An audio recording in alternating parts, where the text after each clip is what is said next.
అర్జునుడి వీరత్వం. కురుక్షేత్ర యుద్ధం భీకరంగా సాగుతోంది. పాండవ సైన్యం కౌరవులతో వీరోచితంగా పోరాడుతోంది.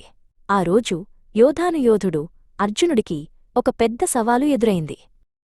కౌరవ సైన్యం నుండి ఒక భారీ ఏనుగు సుప్రతిక ముందుకు దూసుకువచ్చింది.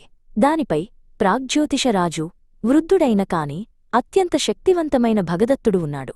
ఆ ఏనుగు తన బలంతో పాండవ సైన్యాన్ని నాశనం చేస్తోంది. శ్రీకృష్ణుడు అర్జునుడివైపు తిరిగి, అర్జునా, చూడు, భగదత్తుడు, అతని ఏనుగు మన సైన్యాన్ని చెల్లాచెదురు చేస్తున్నారు. అతన్ని ఆపడం నీవల్లే సాధ్యం అని హెచ్చరించాడు.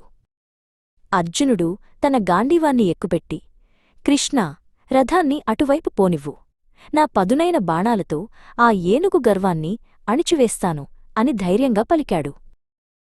అర్జునుడి రథం వేగంగా సుప్రతిక వైపు దూసుకెళ్ళింది. అర్జునుడు పదునైన బాణాలను వర్షంలా కురిపించాడు. కాని ఆ ఏనుగు చర్మం ఉక్కు కవచంలా ఉండి బాణాలు దానిని ఏమీ చేయలేకపోయాయి. భగదత్తుడు గట్టిగా నవ్వి అర్జునుడిపై శక్తివంతమైన వైష్ణవాస్త్రాన్ని ప్రయోగించాడు. కృష్ణుడు తన దివ్యశక్తితో ఆ అస్త్రాన్ని స్వీకరించి అర్జునుడిని కాపాడాడు. అప్పుడు అర్జునుడు ఒక ఉపాయం ఆలోచించాడు. కృష్ణా, ఏనుగు కళ్ళు, దాని బలహీనత, నేను దాని కళ్లకు గురిపెట్టి కొడతాను అన్నాడు. అర్జునుడు ఒకేసారి 2 బాణాలను సంధించి సుప్రతిక కళ్లకు గురిపెట్టి కొట్టాడు.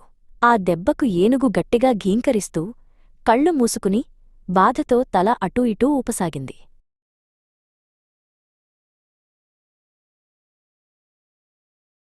ఏనుగు నియంత్రణ కోల్పోవడంతో అర్జునుడు ఇదే సరైన సమయమని భావించి ఒక అర్ధచంద్ర బాణాన్ని భగదత్తుడి గుండెకు గురిపెట్టి వదిలాడు.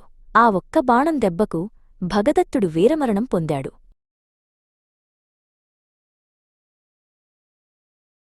భగదత్తుడి పతనంతో కౌరవ సైన్యం భయంతో పారిపోయింది. అర్జునుడి వీరత్వం, సమయస్ఫూర్తి ఆ రోజు పాండవ సైన్యానికి ఒక గొప్ప విజయాన్ని అందించాయి.